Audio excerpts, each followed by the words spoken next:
apa kabar semuanya? Semoga kalian selalu sehat dan diberikan rezeki yang berkah. Oke, di video ini saya akan mereview sebuah film bergenre drama romantis yang berjudul Pokemon. Malah Fenomeno.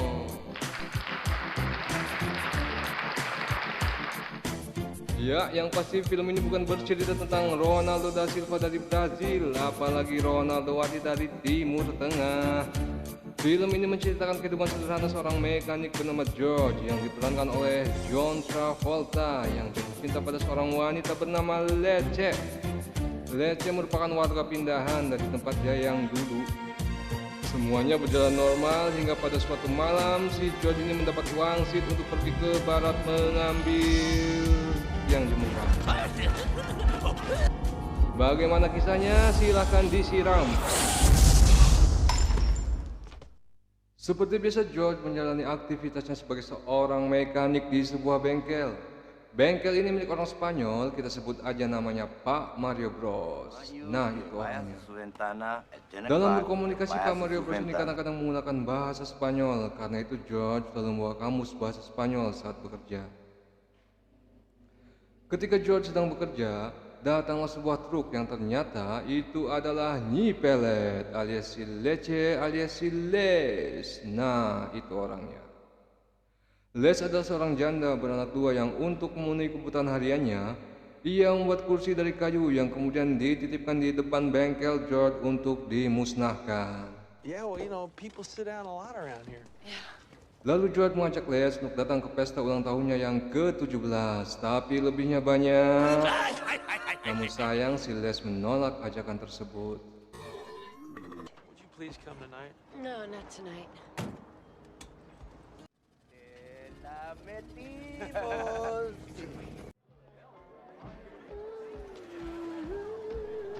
Malam pun tiba di sebuah bar, George merayakan ulang tahunnya yang kesekian kali. Di sini terlihat kalau George adalah orang yang cukup disayangi oleh teman-temannya. Salah seorang temannya yang bernama Dr. Samsul memberinya hadiah berupa papan tulis. Ketika mengantarkan salah seorang temannya pulang, 37. tiba-tiba dari arah langit ia melihat cahaya yang kemudian jatuh dan menabraknya hingga si George ini pingsan untuk beberapa tahun.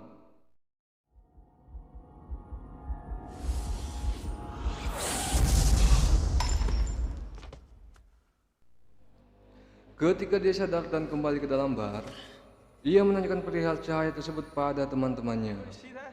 Tentu saja teman-temannya ini tidak ada yang tahu dan malah menganggap George sedang mabuk laut. The man's inebriated. I warned you. I'm not drunk, mate. Thanks, everybody.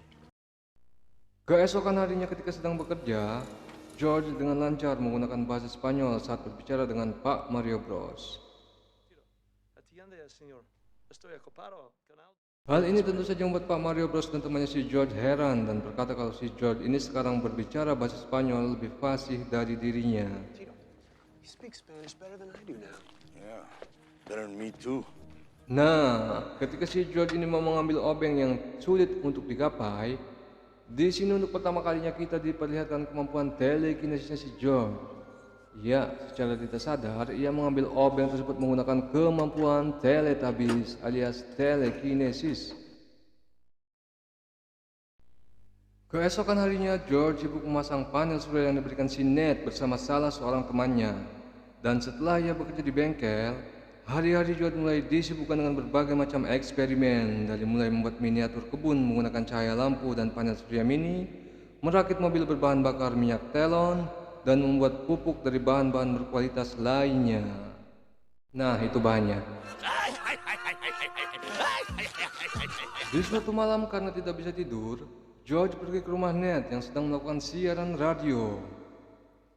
Ia lalu berbicara tentang eksperimen panel surya yang dulu ia berikan, yang sepertinya si Ned sendiri tidak paham tentang apa isi pidato si George dan hanya bisa celingak-celinguk mendengarkan pidato tersebut.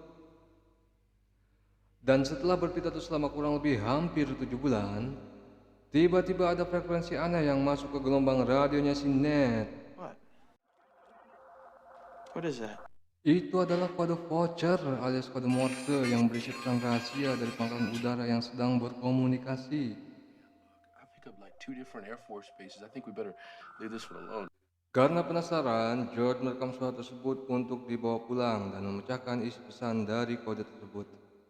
Hal ini sebenarnya iseng dilakukan George agar pas saat dia pulang nanti ada sesuatu yang bisa dia kerjakan. Namun justru, hal iseng inilah yang akan membawa mereka pada masalah suatu hari nanti. Don't know water. Sebelum George pulang, mereka membalas pesan tersebut dengan balasan yang ya seadanya lah. This is cool. Sesampainya di rumah, seperti biasa George menghabiskan malam dengan membaca buku. Tapi kali ini ketika dia hendak mengganti halaman rumahnya, halaman buku, ia bisa membuka halaman buku tersebut tanpa harus disentuh. It's okay, Attila. It's nothing.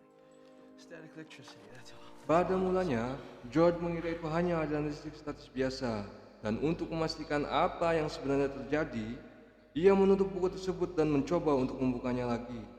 Dan ternyata, buku itu terbuka tanpa harus dia sentuh. Wow, keren gak tuh?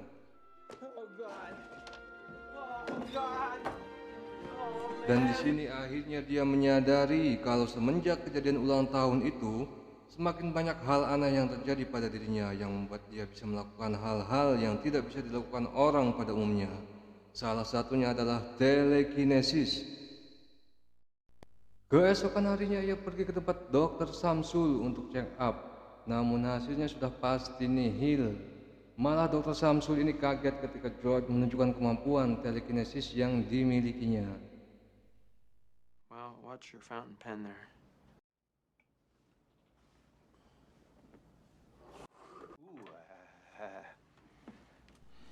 Dokter tersebut tidak bisa menjelaskan apapun tentang apa yang sebenarnya terjadi pada George. Namun begitu, ia berjanji akan mencari jalan keluar atas semua masalah yang dihadapinya. The reason is I promise you we'll find it. Okay? Sepulang dari Dr. Samsul, George mendatangi rumah Les untuk arisan panci dan membahas persiapan tarung derajat yang akan dilaksanakan. Merasa tidak nyaman karena selalu diawasi kedua anaknya, Les kemudian mengajak George untuk jalan-jalan sambil ngobrol masalah tadi di belakang rumahnya.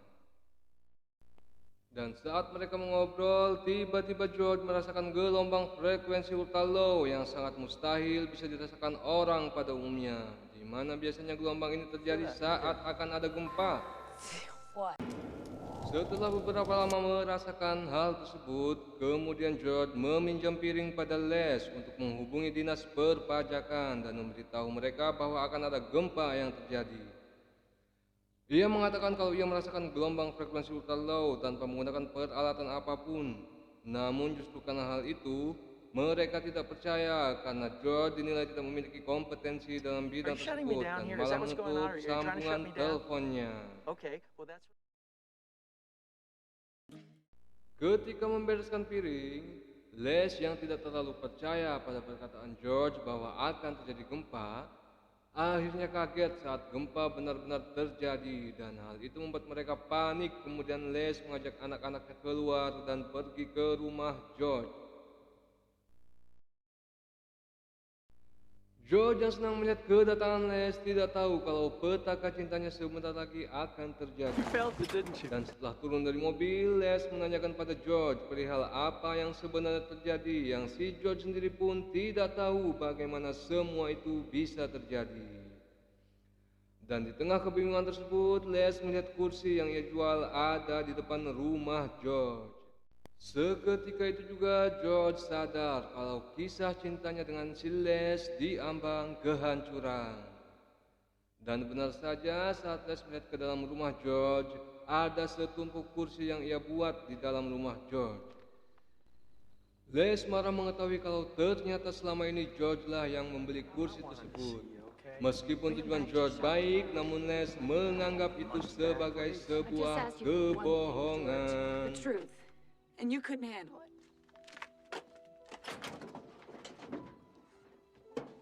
Di tengah suasana hati yang begitu bahagia karena semalam habis berantem dengan siluman badak, George pergi ke rumah Ned untuk memberitahu bahwa kode token yang kemarin dia bawa pulang sudah berhasil dipecahkan.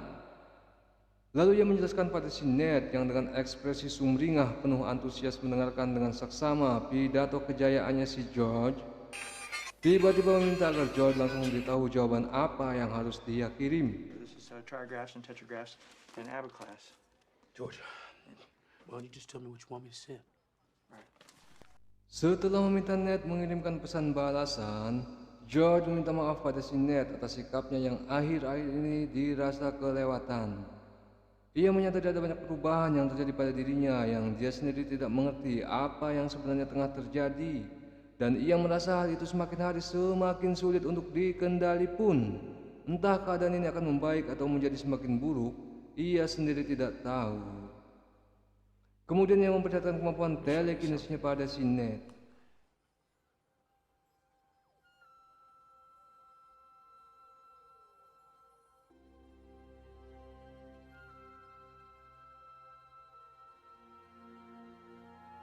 Sementara itu di tempat lain, Dr. Samsul mendatangi rumah salah seorang warga yang sakit karena keracunan makanan. Setelah masuk dan memeriksa orang tersebut, ia mengalami kesulitan karena si pasien ini ternyata tidak bisa bahasa Inggris. Orang ini hanya bisa bahasa Portugis karena dia berpindah, dan celakanya yang memakan makanan beracun ini ternyata bukan hanya dia, tapi juga cucunya yang sampai saat itu belum ditemukan. Akhirnya Dr. Samsul menyuruh Pak Mario Bros untuk menyebut George dan membawakan ia kamus bahasa Arab untuk dipelajari sama si George. Sementara itu di halaman rumahnya, George yang sedang berkebun bersama si Ned didatangi oleh orang dari dinas kebidanan. Kita sebut aja namanya Dr. Bahrun. Nah, itu orangnya. Dr. Bahrun ini adalah orang yang kemarin bicara dengan George lewat telepon. Ia ingin menanyakan bagaimana si George ini bisa memprediksi kalau gempa akan terjadi tanpa menggunakan peralatan apapun. Earthquake, Mr. Manley. Kemudian George mengatakan kalau dia merasakan gelombang ultra low frekuensi yang biasanya terjadi sebelum gempa. Dr. Bahrun sedikit heran dan mengatakan kalau belum ada catatan tentang orang yang bisa merasakan gejala tersebut sebelum terjadi gempa. We've been studying quake prediction for 10 years. There's no record. Di tengah percakapan sampailah Pak Mario Bros yang tadi diutus oleh Dr. Samsul untuk menyebut George dengan membawa kamus bahasa Portugis. Ia mengatakan George harus mempelajarinya dalam perjalanan nanti. Learn Portuguese? Dr. Bahrun yang nampak bingung dengan situasi ini disarankan oleh si Ned untuk ikut. Namun dalam perjalanan ia hanya bisa hulang-hulang alias celingak-celinguk kebingungan dan sesekali melihat George yang tengah sibuk membaca mantra. Sesampainya di sana, Dr. Samsul meminta George untuk menanyakan keberadaan anak tersebut pada si kakek. George pun kemudian berbicara dengan si kakek menggunakan bahasa Portugis. Ia menanyakan tentang keberadaan anak tersebut pada si kakek. Kakek itu mengatakan kalau anak tersebut ada di kebun dan dia juga memakan makanan beracun yang sama dengan yang dimakan si kakek. Melihat George yang lancar berbicara bahasa Portugis dengan si kakek, orang-orang yang ada di sana pun nampak heran. Bagaimana mungkin dalam waktu sesingkat itu George bisa dengan lancar berbahasa Portugis? Lalu George mengatakan ia membaca kamus bahasa Portugis ketika Pak Mario Bros sedang menyetir. Setelah itu tanpa berlama-lama, orang-orang yang ada di sana berpencar mencari keberadaan anak tersebut sesuai petunjuk si kakek. Now let's spread out and comb these trees. Everybody, let's go. Okay, look real careful. Alberto! Namun saat di kebun, George malah mencari anak tersebut ke arah yang berlawanan dengan orang-orang. Hal itu dilihat oleh Tuan Gadir yang kemudian ia mengikuti George dari belakang. Hingga pada suatu lokasi, dengan menggunakan jutsu Rini Tensei-nya si Madara, ia tiba-tiba bisa merasakan sakit yang dirasakan oleh si anak. George, what you got? He's not in the orchard. Huh? He's sick, Doc. Huh? Ia mengatakan kalau anak tersebut tidak berada di kebun dan dia tengah kesakitan. Kemudian dengan ilmu antenanya, ia menuntun Tuan Gadir dan warga yang lain ke tempat anak itu berada.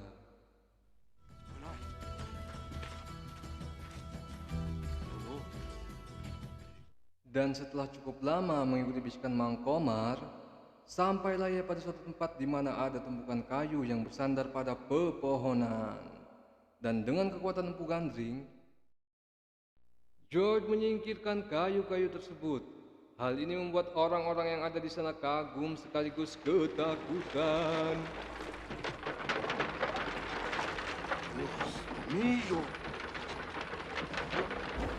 Dan ternyata di balik kayu-kayu itu ada tangga yang menuju semacam rumah pohon di mana anak yang dicari tersebut ada di sana. Setelah itu anak tersebut dibawa pulang untuk mendapatkan perawatan sebelum akhirnya dilarikan ke rumah tawon.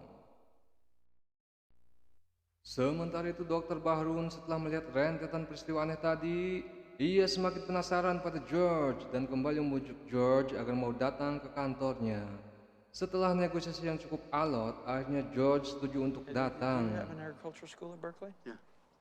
Well, how about for my fertilizer? I'll take care of it. I'm the kid, and that's the I heard it took 20 minutes. 20 minutes you read the whole damn book in Portuguese. Keesokan harinya, berita tentang kejadian di kebun kemarin menyebar ke warga. Ketika di bar, teman-teman George banyak yang menanyakan tentang hal-hal aneh apa lagi yang dapat ia lakukan. Bagaimana ia bisa merasakan gempa, bagaimana ia tahu keberadaan anak itu di kebun, hingga bagaimana caranya memandikan bayi gajah yang baik dan benar. Hal itu membuat George merasa tak nyaman dan akhirnya pergi. Namun saat di luar ia melihat Les di depan sebuah toko, lalu ia menghampirinya untuk menjelaskan dan meminta maaf perihal kursi yang ia beli. Kemudian George mengajak Les untuk ikut dengannya menemui Dr. Bahrun dan untungnya kali ini si Les mau. When? Wednesday? What time? Leave about noon. Thanks, Lace.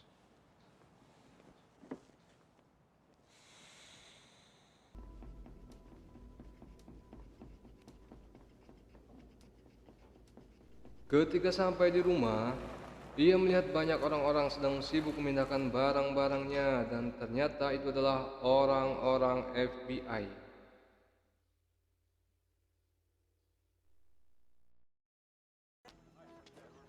Dan ketika masuk, ia disambut oleh salah seorang agen properti yang bernama Tong Bajil.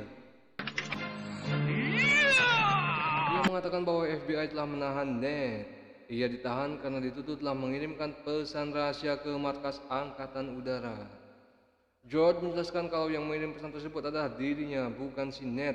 Kemudian George pun ikut dibawa untuk diirigasi oleh petugas yang berwenang. Who trained you? Saat George tengah diinterogasi oleh petugas KUA setempat, ketua partai di sana mengatakan kalau si Ned sudah dibebaskan. Namun George tidak diperbolehkan berbicara dengannya. Dan karena dirasa tes pertama tidak berhasil, akhirnya ketua prajurit tersebut memerintahkan agar George dites lebih lanjut. I think he's what he says he is. A fluke. He's an independent, playing some kind of genius games. I want him tested. Test him. Tes pun dimulai sesuai perintah Kapten DeVos. Dan selama pengetesan, orang yang ditugaskan untuk menguji George malah kagum dengan jawaban-jawaban yang George berikan yang dinilai jauh melebihi ekspektasi dirinya. Well, let's get specific, Bob. I mean, if the guy's still alive, born in California, October 3rd, 1928, 10 p.m., he's 67 years, 9 months, 22 days, 14 hours, and 12 minutes. If he's born in New York, he's 3 hours older now, isn't he?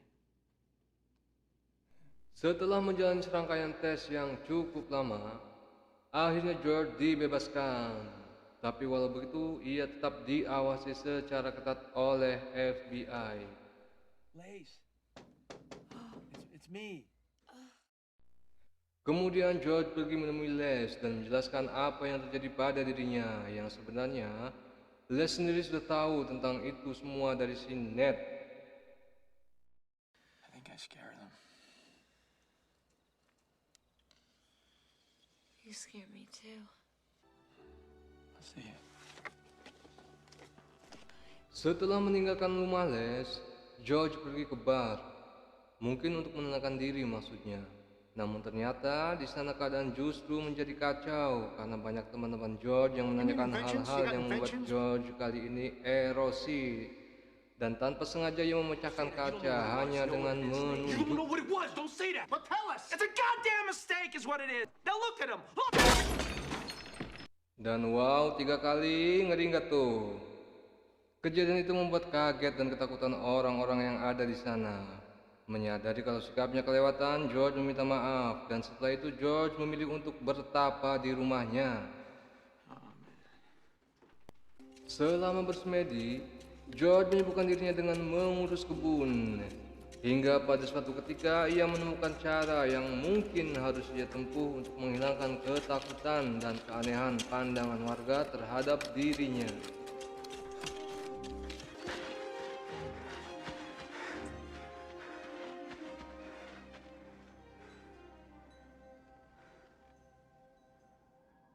Tanpa diduga, Les datang ke rumah George, mungkin karena ia merasa khawatir dengan keadaan George akhir-akhir ini. Hal ini membuat George sedikit tenang dan bahagia hingga akhirnya ia memutuskan untuk menjelaskan semuanya pada orang-orang saat festival buku agar mereka tidak lagi menganggap George aneh. I'm so glad you came. I want to talk to the people, Lace. I don't want them to be scared of me or frightened. I've decided to speak at the library fair. Do you think that they'll listen to me? Akhirnya tibalah hari festival buku yang dibicarakan George. Saat festival dilaksanakan, George menjelaskan salah satu kemampuannya yaitu telekinesis. I want to talk to you about that, Baines, because I know you've been worried about it. And Di tengah penjelasan George tentang telekinesis, tiba-tiba situasi menjadi tidak terkendali karena banyaknya warga yang berebut untuk bertanya, termasuk wartawan dari majalah kecantikan. Hal ini membuat George gugup. Empu Tong Bajil yang dari tadi mengawasi George pun terlihat cemas dengan keadaan itu.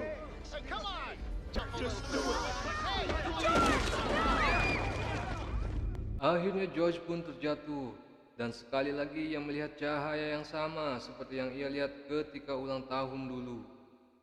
Dan setelah itu ia pun kembali pingsan, namun bedanya kali ini ia harus dilarikan ke rumah tawon untuk diperiksa.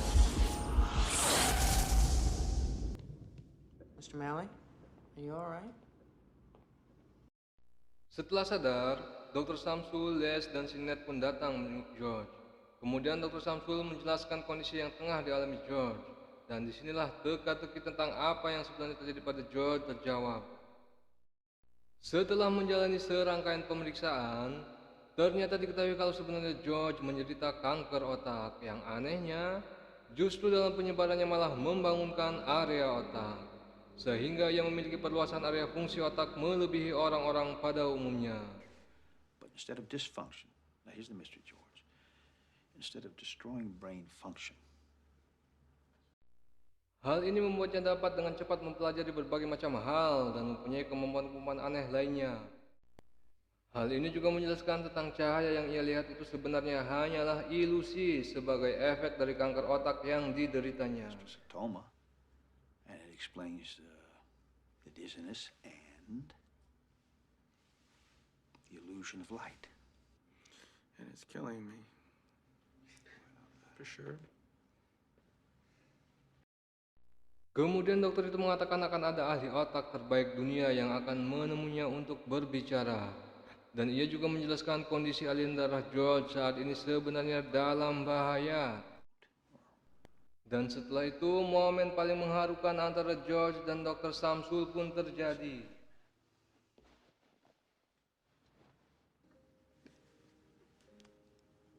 And for a man who's never been a father, I sure feel like Untuk seseorang yang tidak pernah menjadi ayah. Ya, itulah sepenggal kata-kata mutilasi si dokter, dan tentu saja tanpa kaik. Setelah itu, Ned yang dari tadi terlihat sumringah bertanya pada George. Anything? Yes.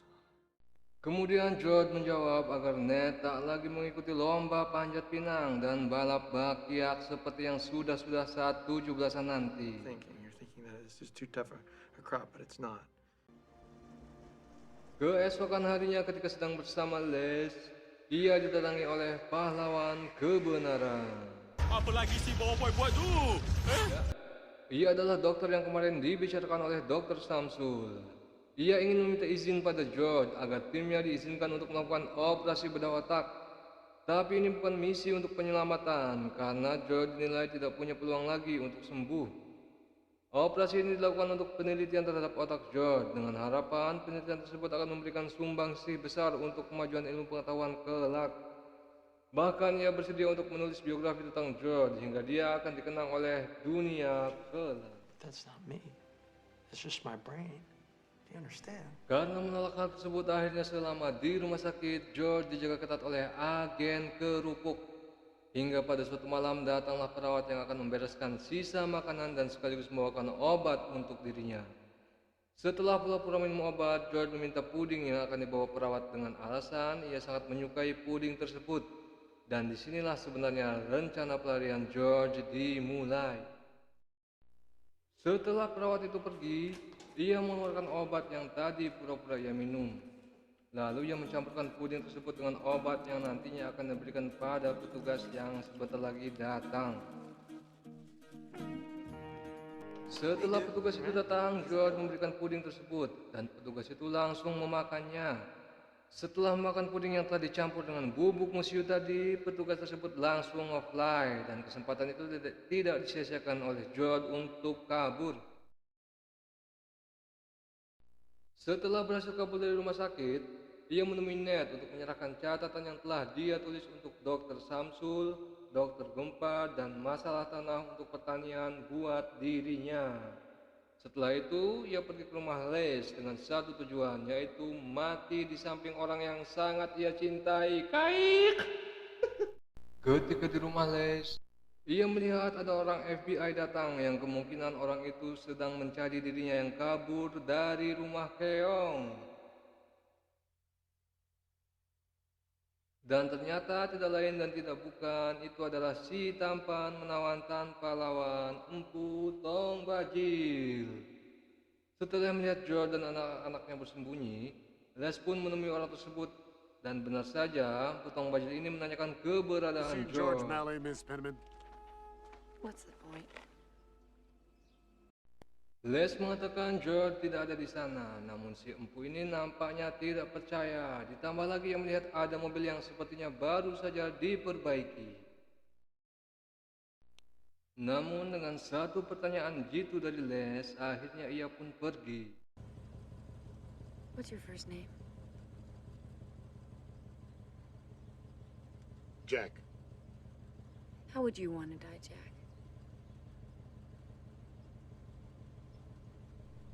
Mungkin ia paham maksud si Les, dan sepertinya si tampan satu ini orangnya cukup baik hati dan tidak sombong tapi tidak rajin menabung. Well, let's go.